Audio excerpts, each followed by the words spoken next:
Hello students, this is Abhishek Verma and welcome to our channel विद्यास थरीवाले sir. So students, आज हम आपके लेकर आए हैं क्लास 10 सीबीएसई एनसीईआरटी का इकोनॉमिक्स का second chapter sectors of Indian economy का सेकंड वीडियो लेक्चर।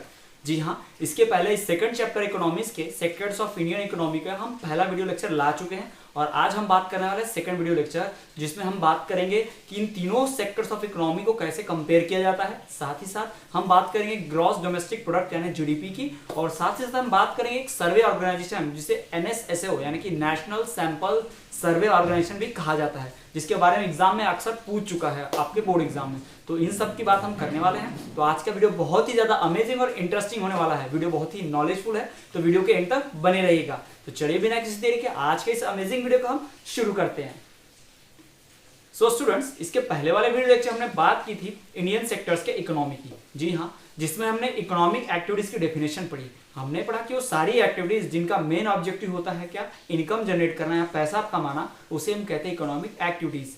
फिर हमने पढ़ा कि एक्टिविटीज भी दो टाइप की होती हैं, एक एक्टिविटी जो गुड प्रोड्यूस करता है, एक एक्टिविटी जो सर्विस प्रोड्यूस करते हैं।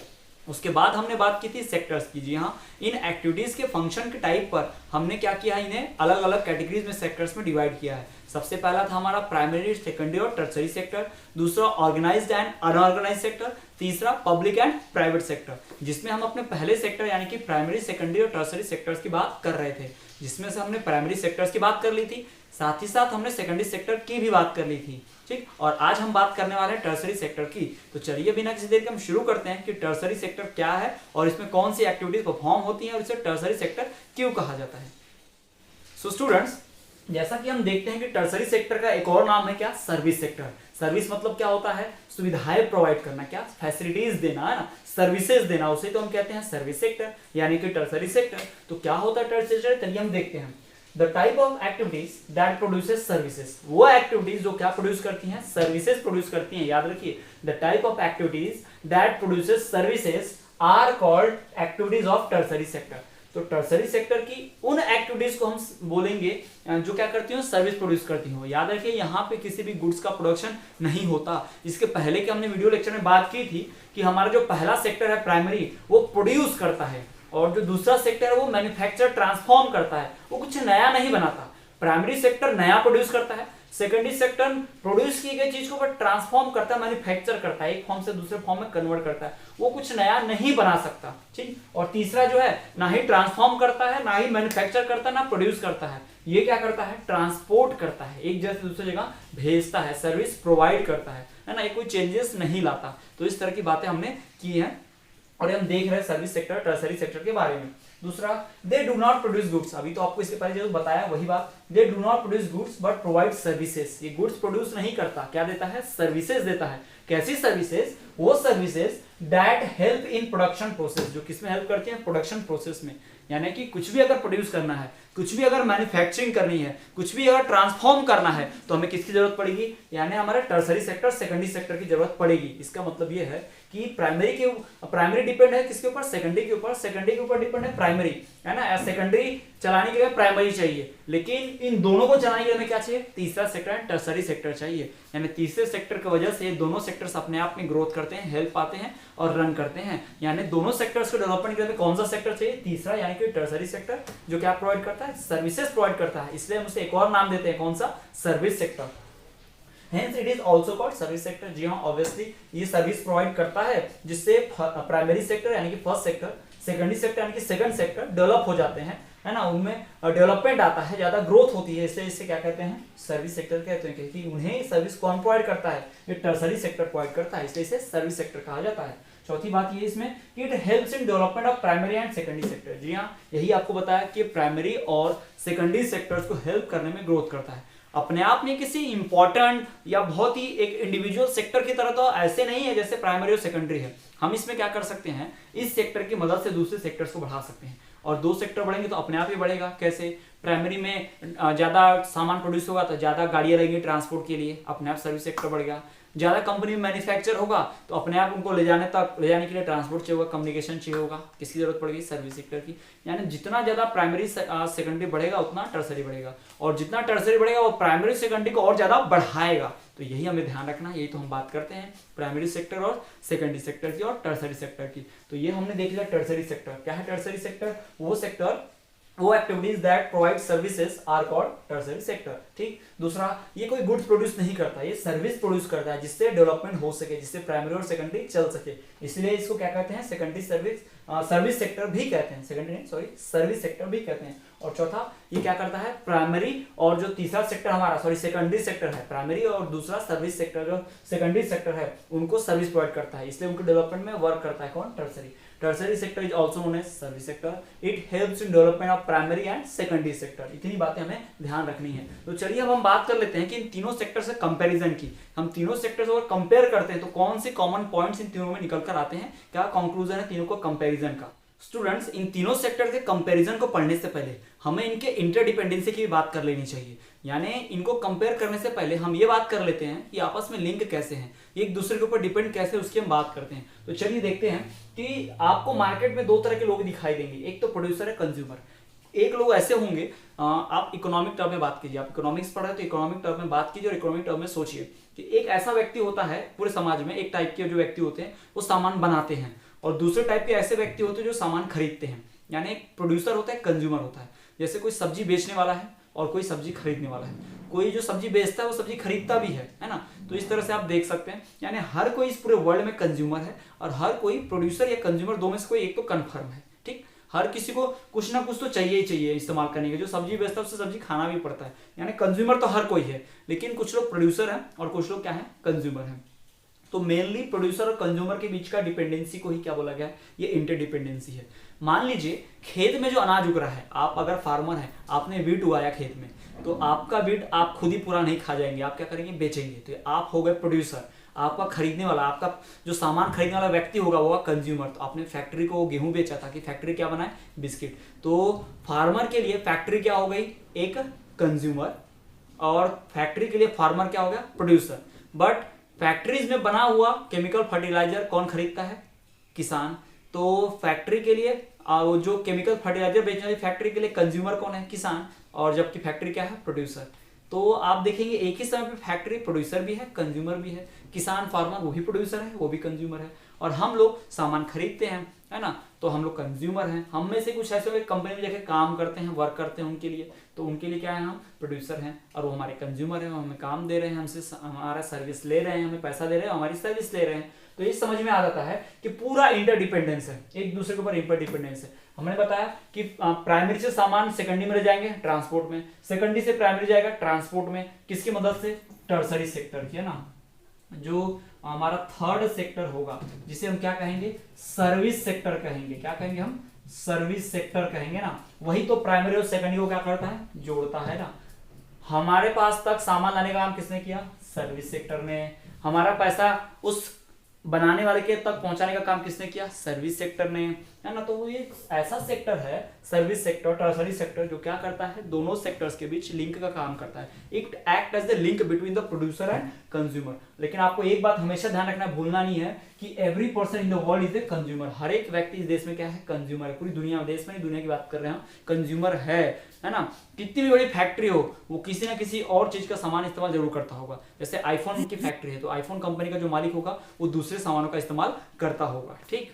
सो स्टूडेंट्स, अगर हम तीनों सेक्टर के कंपैरिजन की बात करें, जी हाँ, इन तीनों सेक्टर्स यानी कि प्राइमरी सेक्टर, सेकेंडरी सेक्टर और टर्सरी सेक्टर, तीनों को कंपेयर करने की बात करें कि कौन ज्यादा गुड्स प्रोड्यूस करता है, कौन ज्यादा सर्विस प्रोड्यूस करता है, किसकी वैल्यू ज्यादा है, कौन ज्यादा पैसे का सामान प्रोड्यूस कर पाया, कौन ज्यादा पैसे का सर्विस दे पाया, तो अगर कंपैरिजन करने जाएं तो ये बहुत ही गलत हो जाएगा। कैसे, क्योंकि एक जो चीज प्रोड्यूस हो रही है एक किसी प्राइमरी में, वो कब तक कंप्लीट नहीं है जब तक वो मैन्युफैक्चरिंग तक पहुंच नहीं जा रही या फिर उसको सर्विस नहीं मिल रहा। जैसे कि किसान ने खेत में गेहूं उगाया तो हम गेहूं डायरेक्टली नहीं खाते हैं। किसान ने खेत में शुगर केन उगाया तो डायरेक्टली हम शुगर केन कंज्यूम नहीं करते हैं, उसमें ट्रांसपोर्टेशन चार्ज भी जुड़ेगा खेत से हमारे घर तक आने का, है ना, खेत से लेके फैक्ट्री तक जाने के, सारी चीजें जुड़ती हैं। तो हम अकेले सिर्फ और सिर्फ एक सेक्टर का इनकम या उसका पैसा या उसका गुड्स एंड वैल्यू का सर्विसेज नहीं ऐड कर सकते। हमें क्या करना पड़ेगा, फाइनल प्रोडक्ट का ऐड करना पड़ेगा। जैसे फॉर एग्जांपल आपने 5 रुपए का एक बिस्किट खरीदा, तो उस बिस्किट में क्या क्या आ गया?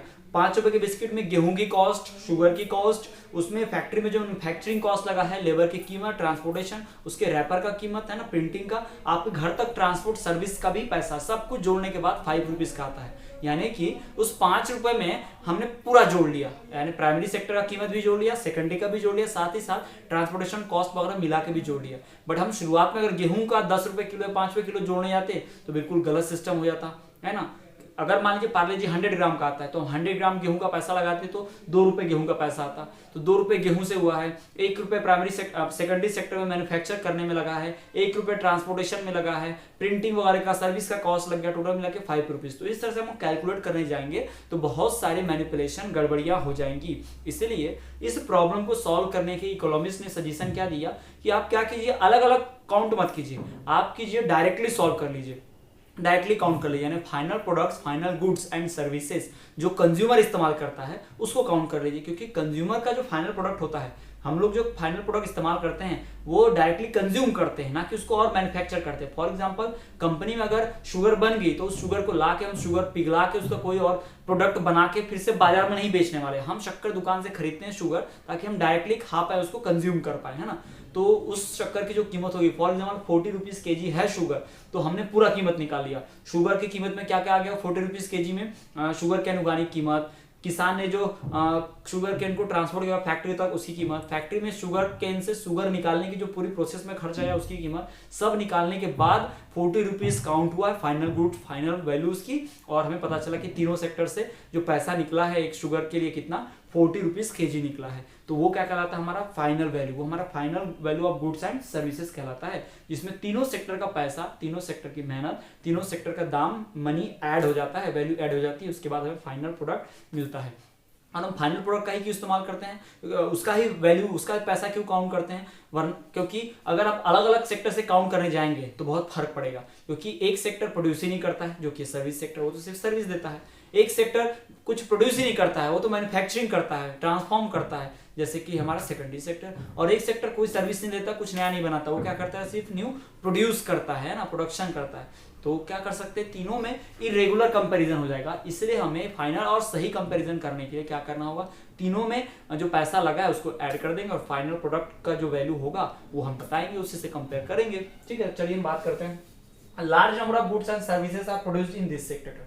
इन तीनों जो सेक्टर है, प्राइमरी, सेकेंडरी और टर्शरी, इन तीनों सेक्टर्स में large number of goods and services are produced, बहुत सारा गुड्स और सर्विसेज प्रोड्यूस किया जाता है। तीनों सेक्टर की बात हम कर रहे हैं। जी हाँ, large number of goods and services are produced in the 3 sector. दूसरी बात, it is very difficult to calculate the production of each level. हर लेवल यानी प्राइमरी, सेकेंडरी, टर्शरी, हर लेवल का, हर सेक्टर का अपना खुद का प्रोडक्शन करना, काउंट कर पाना, कीमत निकाल पाना बहुत ही मुश्किल है, बहुत डिफिकल्ट है। इसलिए क्या किया जाता है, इस प्रॉब्लम को सॉल्व करने के लिए इकोनॉमिस्ट लोगों ने क्या आइडिया दिया, hence to solve this problem economist suggested to calculate the final value of goods and services. Economist ने क्या किया, सजेशन देके आप क्या करो, final value of goods and services की क्या करो, कैलकुलेट करो। ठीक, final goods and services are directly used by the consumers, क्योंकि फाइनल गुड्स का हम कैलकुलेट इसलिए कर सकते हैं कि फाइनल प्रोडक्ट होने के बाद उसमें कुछ चेंज नहीं आता। फॉर एग्जाम्पल, एक बार कोई चीज बन गई, जैसे हम बात कर लेते हैं टोस्ट की या ब्रेड की, एक बार वो बन गया तो इसका ये मतलब नहीं उसको मॉडिफाई करके बेचा जाएगा तो उसमें और वैल्यू ऐड हो जाएगी। फॉर एग्जाम्पल, शॉप में अगर टोस्ट पैकेट आया है तो अगर वो 20 रुपीज का है तो आप उसको भी कितने में खरीदेंगे, 20 में ही, और इस्तेमाल करेंगे आप 20 रुपीज का ही। ऐसा नहीं कि आप उसको 20 के ही रहे हैं फिर लाके उसको हाफ पीसेस कर रहे हैं, तोड़ के फिर दुकान में जाकर कहीं और बेच रहे हैं, उससे 20 से 40 रुपीज कमा ले रहे हैं, या उस ब्रेड में कुछ और एक्स्ट्रा मॉडिफाई करके उसको फिक्स से कंपनी में बना के उस ब्रेड को और कीमत बढ़ा दे, ऐसा कुछ नहीं होता है। फाइनल प्रोडक्ट को हम डायरेक्टली क्या करते हैं, कंज्यूम करते हैं, इस्तेमाल करते हैं। ठीक है, तो इस तरह से बताया गया था कंपेरिजन करने का। ठीक, क्या कहा गया है कि कंपैरिजन आसान नहीं है, क्योंकि हर लेवल में बहुत डिफिकल्टी, हर लेवल में सर्विस अलग है, प्रोडक्शन अलग है, मैन्युफैक्चरिंग, ट्रांसपोर्टेशन अलग है। तो क्या कहा गया कि large number of goods and services are produced in this sectors. इन तीनों में क्या large number of goods and services आते हैं, तो हर लेवल के प्रोडक्शन को हम ऐड नहीं कर सकते, तो it is very difficult to calculate the production of each level. इसीलिए इस प्रॉब्लम को सॉल्व करने के लिए economist suggested to calculate the final value of goods and services. Goods and services की फाइनल वैल्यू को काउंट कर लो। ठीक, final goods and services are consume directly by consumers, तो इसलिए उसमें कुछ गड़बड़ी मैनिपुलेशन होने के चांसेस ही नहीं आएंगे ना। फाइनल पैसा जो लगा है, टोटल जो खर्चा लिखा है, पूरा हिसाब निकाल के वो डायरेक्टली पूछा जाता है, वो डायरेक्टली बताया जाता है, काउंट किया जाता है। तो इस तरह से तीनों सेक्टर में कंपैरिजन कर लिया जाता है। अब हम बात करेंगे कि जीडीपी क्या होता है, ग्रॉस डोमेस्टिक प्रोडक्ट क्या होता है। इकोनॉमी को जीडीपी से, आपने अक्सर ये वर्ड सुना होगा न्यूज में, इकोनॉमिक न्यूज जब चलता है, शेयर मार्केट की बात चलती है, देश की जीडीपी इतनी % रही, देश का जीडीपी इतना गिर गया, यानी देश की जीडीपी भी बढ़ गई, कम हो गई, इसकी बात अक्सर आप सुनते होंगे। तो उसी के बारे में हम बात करते हैं कि जीडीपी क्या होता है। चलिए हम डिस्कस करते हैं। So students, let us talk about the GDP. जी हाँ, ग्रॉस डोमेस्टिक प्रोडक्ट यानी कि जीडीपी, जिसे अर्थव्यवस्था भी कहा जाता है। क्या कहा जाता है? अर्थव्यवस्था कहा जाता है, देश की जीडीपी कहा जाता है ना। ग्रॉस मतलब होता है टोटल, इसके बारे में आप जानते हो। ग्रॉस का मतलब पूरा टोटल, पूरे का टोटल को क्या बोलते हैं? ग्रॉस। डोमेस्टिक मतलब होता है घरेलू, यानी अपने कंट्री की बात हो रही है ना, दूसरे देशों की बात नहीं हो रही है, अपने देश में जितना प्रोडक्ट बना है उसका ग्रॉस डोमेस्टिक प्रोडक्ट है ना। पूरे देश में जितना भी सामान बना है, जितना भी सर्विसेज आया है, उनके पैसे की कीमत को क्या बोलते हैं? जीडीपी। जैसे मान लीजिए सबका इनकम जितना भी है ना, सबका जितना इनकम है, जितना सामान बना है, उन सबको प्लस कर दिया जाए तो क्या निकलता है? जीडीपी। यानी जीडीपी से पता चलता है कि कौन सा देश अमीर है, गरीब है। जिसका ज्यादा पैसा निकलेगा यानी उस कंट्री में ज्यादा सामान बनता होगा, ज्यादा सर्विसेज होंगे, यानी अपने आप हम समझ जाएंगे वो कंट्री क्या है? अमीर है। ठीक है, तो क्या डेफिनेशन दी जाती है जीडीपी की, ग्रॉस डोमेस्टिक प्रोडक्ट की? The monetary value of goods and services, monetary मतलब पैसे की कीमत, the monetary value of goods and services produced in a country within 1 year. एक साल में जो भी गुड्स एंड सर्विसेज प्रोड्यूस हुए उनके पैसे की कीमत को क्या कहते हैं? जीडीपी कहते हैं। The monetary value of goods and services produced in a country within 1 year is called GDP of that country, यानी कि ग्रॉस डोमेस्टिक प्रोडक्ट। आप चाहे तो स्क्रीनशॉट ले लीजिए दोनों का, या नोट्स कर लीजिएगा, दोनों की डेफिनेशन, एग्जैक्ट डेफिनेशन बहुत काम आती है। ठीक है, एग्जाम में अक्सर पूछा जा चुका है कि 1 मार्क्स के लिए पूछा जा चुका है कि what is GDP, define GDP, full form बताइए क्या होता है। कभी कभी कैलकुलेट करने भी आता है, तो कैसे आता है सबकी बात हम करेंगे, पढ़ेंगे कि जीडीपी कैसे कैलकुलेट करते हैं, है ना। और ऐसे एक और आता है पर कैपिटा इनकम आता है, नेशनल इनकम आता है, ये सब कैसे कैलकुलेट होता है इसकी हम बात करेंगे। ठीक है, तो फिलहाल तो आप देखिए जीडीपी के बारे में। The monetary value of goods and services produced in a country within 1 year is known as GDP, है ना। पूरे साल भर में जितने भी गुड्स एंड सर्विसेज प्रोड्यूस उनके पैसे की कीमत को क्या बोलते हैं? जीडीपी बोलते हैं, ग्रॉस डोमेस्टिक प्रोडक्ट बोलते हैं। और साथ ही इसकी दूसरी डेफिनेशन अगर हम इकोनॉमिकल टर्म में बात कर लें, जो आपकी एनसीईआरटी की बुक में डेफिनेशन दी गई है एक इकोनॉमिकल टर्म में, तो उसकी डेफिनेशन कैसी आती है? The sum of the value of all final goods and services. Final goods and service की बात हो रही है, हमने पहले बताया कि कंपेयर करना है तो हम क्या करेंगे? फाइनल गुड्स एंड सर्विसेज ही लेंगे। तो the sum of the value of all final goods and services, the sum of value of all final goods and services produced in all the 3 sector, तीनों सेक्टर में produce, चौथा sector तो है ही नहीं, 3 ही sector है ना, तो पूरे देश में 3 ही सेक्टर चलते हैं, तो यही तीनों का पैसा है, टोटल कंट्री का पैसा जो हमने यहाँ बात की। इन all the 3 sectors in a particular year, किसी एक साल का, एक ही साल का जीडीपी कैलकुलेट होगा ना, फिर अगले साल दूसरा, फिर अगले साल कंपेयर करने चलेंगे।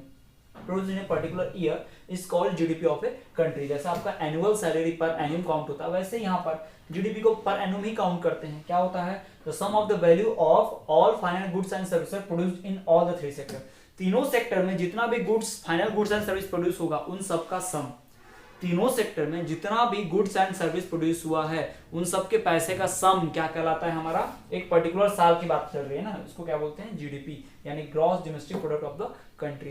तो ये आपको ध्यान रखना है। जीडीपी से इंडिकेशन पता चलता है कंट्री कितनी बड़ी है, उसकी इकोनॉमी कितनी बड़ी है, कितनी छोटी है। जिस देश में ज्यादा जीडीपी आ रही है इसका मतलब वहां पे ज्यादा गुड्स एंड सर्विसेज प्रोड्यूस हो रहे होंगे तीनों सेक्टर में, यानी अमीर देश से ज्यादा जॉब्स, ज्यादा सेक्टर चल रही है, ज्यादा लोग वहां पर है ना। और बात करें हम इसी की मॉनेटरी वैल्यू और सम जो चल रहा है, अगर कम आता है, कम कीमत आती है, मतलब कम सामान बना हुआ, कम सर्विस होंगी, कम सामान कम सर्विस मतलब कम फैक्ट्री, कम खेती, है ना, कम ट्रांसपोर्ट सर्विस, कम्युनिकेशन सर्विस, यानी कंट्री कैसी है? पिछड़ी हुई है। यानी जीडीपी इंडिकेट करता है कंट्री डेवलप है कि नहीं है। अगर कोई कंट्री डेवलप है तो उसका जीडीपी क्या होगा? ऑब्वियसली हाई आने वाला है। अगर कोई कंट्री का जीडीपी कम आ रहा है इसका मतलब ऑब्वियसली क्या है? गरीब है। ये आपको समझ लेना है। जिससे मान लीजिए आप कंपेयर कैसे करते हैं, आपने अक्सर सुना होगा कंट्री में, न्यूज में, कि देश में बताते हैं कि हमारे देश की जीडीपी 6.8% रही, जीडीपी ग्रोथ 6.8%। तो कैसे माना जाएगा? पिछले साल हमने मान लीजिए 100 करोड़ रुपए कमाए थे, मान लीजिए हमारे देश में पिछले साल 100 करोड़ के फाइनल गुड्स और सर्विसेज थे, तो 100 करोड़ की जगह अगर इस साल मान लीजिए 10 करोड़ 110 करोड़ आ जाए तो हम क्या बोलेंगे? हमारे जीडीपी में 10% का इजाफा हुआ, क्योंकि पिछले साल 100 करोड़ था, आज 110 करोड़ आ गया इस साल में। तो यानी कि हमें पिछले साल के पैसे में 10% क्या है? प्लस किया है, एड ऑन किया है, इसका मतलब हमारे देश की जीडीपी कितनी होगी, अब 10% बढ़ गई है, तो ऐसा होगा। और मान लीजिए 100 करोड़ या अगले साल मान लीजिए 90 करोड़ ही प्रोड्यूस हो, तो हम क्या बोलेंगे, हमारे देश की जीडीपी में क्या हो गया है 9%, मान लीजिए 10% की कमी आई है, क्योंकि 90 करोड़ आया ना, हमारे देश की जीडीपी 10% घट गई है। तो इस तरह की बातें हम करेंगे, ठीक है। तो इस तरह से पूरा कैलकुलेशन चलता है, चीजें चलती हैं। अब हम बात करते हैं कि जीडीपी से, ग्रॉस डोमेस्टिक प्रोडक्ट से हमें पता क्या क्या चलता है, what does GDP indicates and how we conclude it. हम इसे कैलकुलेट कैसे करते हैं, हम इसे कैसे समझते हैं कि ये जीडीपी है भाई, और इससे क्या फायदा हो रहा है देश को, इससे इसका इस्तेमाल करके हम कैसे देश की इकोनॉमी को नापेंगे, कैसे इकोनॉमी को समझेंगे। सो स्टूडेंट्स, चलिए हम बात करते हैं कि जीडीपी कैसे कैलकुलेट किया जाता है, कौन करता है, और साथ ही साथ हम ये भी देखेंगे जीडीपी से इंडिकेशन क्या मिलता है, क्या फायदा होता है जीडीपी कैलकुलेट करने से, और जीडीपी से मतलब समझता क्या है हमें, क्या हम इसका इस्तेमाल कर सकते हैं अपने फर्दर होने वाले प्लान्स प्रोग्राम्स में। चलिए उसकी बात हम करते हैं। तो जो जीडीपी है, it indicate the size of the economy of a country. किसी भी देश का इकोनॉमी के साइज को इंडिकेट करता है। ज्यादा जीडीपी ज्यादा इकोनॉमी, ज्यादा बड़ा देश ज्यादा अमीर देश, छोटी इकोनॉमी कम इकोनॉमी, क्या होगा, गरीब देश, वहां की इकोनॉमी कम हो गई। तो समझ लीजिए कि जो साइज ऑफ इकोनॉमी है, कंट्री के साइज को डिनोट कर देता है, कंट्री के इकोनॉमिक साइज को। GDP indicate the economic size of the country, size of the economy of a country. दूसरी बात, it is the market value of final goods and services. GDP जो है ये मार्केट वैल्यू, मार्केट में जिस तरह बिकता है जिस कीमत पर, वो वैल्यूज को नापा जाता है। तो GDP is the market value of final goods and services. जी हाँ, जो फाइनल गुड्स एंड सर्विसेज होती हैं उनका जो मार्केट वैल्यू होता है, जिस एमआरपी को बेचा जाता है वही पूरी कीमत सम होती है, उसी को पूरा प्लस करते हैं, तब जाके क्या निकलता है, जीडीपी निकलता है। तो दो खास बातें आप जीडीपी बातें में ध्यान रखिए। पहला, it indicate the size of the economy of a country. GDP indicate the size of A economy of a country. दूसरी बात, it is the market value of final goods and services. GDP क्या है, market value है final goods and services का। तीसरी बात, अब इस जीडीपी को कैलकुलेट कौन करता है इंडिया में, तो GDP estimation is done by the Central Statistical Office, CSO. जी हाँ, भारत सरकार का जो सेंट्रल स्टैटिस्टिकल ऑफिस है, सीएसओ है, वो इंडिया में कैलकुलेट करता है जीडीपी। हम सिर्फ इंडिया की बात कर रहे हैं, पूरे वर्ल्ड की नहीं। तो इंडिया की जीडीपी कैलकुलेट करने का काम किसका है, सेंट्रल स्टैटिस्टिकल ऑफिस, सीएसओ। ठीक है, और ये सीएसओ वर्क किसके अंडर करता है, CSO works under the ministry of, किस मंत्रालय के नीचे काम करता है, कौन से मिनिस्टर के under, it works under the ministry of statics and program implementation. Statics मतलब जो भी हमारे डेटा होगा, और साथ ही साथ प्रोग्राम इंप्लीमेंटेशन यानी कि जो भी प्रोग्राम्स होते हैं ना, योजनाएं होती हैं, उन्हें लागू करने वाला जो डिपार्टमेंट होता है, जो प्लानिंग करता है ना, प्लानिंग कमीशन जिसको बोल देते हैं, ठीक है, योजना आयोग, गवर्नमेंट ऑफ इंडिया वो संभालता है। यानी CSO works under the ministry of statistic and program implementation, government of India. तो आपको ध्यान रखना है जीडीपी कौन काउंट करता है, सीएसओ। सीएसओ मतलब क्या, हमारा सीएसओ का मतलब सेंट्रल स्टैटिस्टिकल ऑफिस, सीएसओ। और ये सीएसओ किसके अंडर वर्क करता है, it works under the statics and program implementation, government of India. तो इतना हमें ध्यान रखना है, जीडीपी से इंडिकेट होता है। जीडीपी हमें इतनी बात बताती है, जीडीपी कौन कर रहा है कैलकुलेट, तो ये सारा है। अब हम बात कर लेते हैं हमारे एनएसएसओ की, यानी National sample survey organisation, NSSO की। NSSO National sample survey Organisation. जी हाँ, एनएसएसओ का फुल फॉर्म होता है नेशनल सैंपल सर्वे ऑर्गेनाइजेशन। नाम से आपको समझ में आ रहा हो कि सर्वे करने के लिए जाना जाता होगा। एक ऐसा ऑर्गेनाइजेशन, एक ऐसी संस्था है एनएसएसओ भारत सरकार की, जो क्या करती है, सर्वे करती है अलग अलग टाइप पे, जीडीपी कैलकुलेट करने का सर्वे, एम्प्लॉयमेंट, अनएम्प्लॉयमेंट, पॉपुलेशन, इन सब का सर्वे करने के लिए, काउंट करने के लिए, ताकि सेंसस में इसका डेटा दिया जा सके। तो ये कौन करता है, एनएसएसओ करता है। एनएसएसओ का फुल फॉर्म क्या है, national sample survey organisation, NSSO. इसको आप 9th में पढ़ चुके हैं, जो वेरियस जिसमें नरेगा, अनएम्प्लॉयमेंट, पीडीएस जैसे सिस्टम की हमें बात करनी थी, उस सिस्टम में ये सब बताया गया था ना। एनएसएसओ करता है सारे तरह के, कितने लोगों के पास आधार कार्ड है, कितने लोगों के पास राशन कार्ड है, कितने लोग बेरोजगार है, कितने लोग एम्प्लॉयमेंट वाले हैं, इन सब का डेटा इकट्ठा करना, सर्वे करना किसका काम है, एनएसएसओ का, नेशनल सैंपल सर्वे ऑर्गेनाइजेशन का। ये क्यों करते हैं सर्वे, ताकि जो डेटा है वो सेंसस में काम आया जा सके और उसका इस्तेमाल किया जा सके प्रोग्राम्स लगाने में। जैसे ज्यादा लोग अनएम्प्लॉयड हैं तो ज्यादा जॉब्स जनरेट की जाएंगी, इस तरह से चीजें। दूसरा, इट इज एन ऑर्गेनाइजेशन, क्या है, it is an organization which works under the Ministry of Statistics and Program Implementation, Government of India। जी हाँ, ये क्या है, एनएसएसओ एक ऑर्गेनाइजेशन है, किसके अंडर काम करती है, under the ministry of statics and implementation, program implementation है ना, किसके अंडर है, सब गवर्नमेंट ऑफ इंडिया के अंडर है। ध्यान रखिएगा आपको, it is an organization works under the ministry of statics and program implementation, government of India. तीसरी बात, इट कंडक्ट्स रेगुलर सर्वेज, है ना, it conduct surveys regularly to collect datas like employment, unemployment, है ना, ये सारी चीजों का डेटा कलेक्ट करने के लिए इसका इस्तेमाल किया जाता है, ताकि इन सब डेटा को कलेक्ट किया जाए और आने वाले समय में जो भी प्लान्स बन रहे हैं, जो भी सेंसर्स है, उसमें इस्तेमाल किया जाए और गवर्नमेंट अपने हिसाब से इन डेटा को देख के पॉलिसीज बनाए। मान लीजिए ज़्यादा लोग बेरोजगार हैं किसी पर्टिकुलर फील्ड में, है ना, पर्टिकुलर सेक्टर में, तो उसी फील्ड में ज़्यादा काम किया जाएगा गवर्नमेंट के द्वारा, ताकि वहाँ की जॉब जल्दी आ जाए, वहाँ के लोग जल्दी एम्प्लॉयड हो जाए, अनएम्प्लॉयड हट जाए। तो सारा डेटा काम आता है गवर्नमेंट को कैलकुलेशन करने में। कौन करता है ये सब? एनएसएसओ। एनएसएसओ मतलब नेशनल सैंपल सर्वे ऑर्गेनाइजेशन। किसके अंडर काम करती है? It works under the ministry of statics and program implementation, government of India. ये हमें ध्यान रखना है, और इसके पहले का जो हमने पढ़ा था सीएसओ, वो भी इसी में ध्यान रखना है, ठीक। तो चलिए हम बात करते हैं अपने अगले टॉपिक्स की। सो स्टूडेंट्स, आज के इस वीडियो लेक्चर हमने बात की है हमारे तीनों सेक्टर्स ऑफ इकोनॉमी की। हमने इकोनॉमिक एक्टिविटीज की बात की, हमने जीडीपी की बात की, साथ ही साथ हमने बात की एनएसएसओ की, क्या है, कैसे वर्क करता है। हमने तीनों सेक्टर से कंपैरिजन भी पढ़ा, साथ ही साथ हमने भी देखा कि इनके बीच जो कंपटीशन है, इनके बीच जो कंपैरिजन चल रहा है, कौन से मेथड से किया जा सकता है, क्या तरीका है कंपेयर करने का, है ना। हमने प्राइमरी, सेकेंडरी, टर्शियरी को अलग अलग पढ़ा। हमने भी देखा एक्टिविटीज के फंक्शन के आधार पर उनके अलग अलग सेक्टर्स बना दिए गए हैं, primary, secondary, tertiary sector, organize and unorganize sector, public and private sector. तो ये सारी बातें हमने आज के वीडियो लेक्चर में पढ़ी हैं। तो स्टूडेंट्स, आज के इस वीडियो लेक्चर में इतना ही। आई होप ये वीडियो लेक्चर आपको पसंद आया होगा। वीडियो को ज़्यादा से ज़्यादा लाइक कीजिए, अपने फ्रेंड्स तक शेयर कीजिए, ताकि वो भी नॉलेज गेन कर पाए। अगर आपको कोई डाउट है तो कमेंट कर दीजिए, हम आपके डाउट दूर करने की कोशिश करेंगे। और बाकी का जो पूरा लेक्चर है हम आगे कवर करेंगे हमारे नेक्स्ट वीडियोज़ में, जैसे कि उसमें हम पढ़ेंगे कि तीनों सेक्टर्स में कौन सा सेक्टर ज़्यादा इंपॉर्टेंस है और किस सेक्टर का इंपॉर्टेंस बढ़ रहा है। ये सारी बातें हम करने वाले हैं अपने आने वाले second video lecture, third video lectures में इन सब की बात हम करेंगे। तो आज के लिए इतना ही, तब तक के लिए आप देखते रहिए विद्यास्थली वाले सर।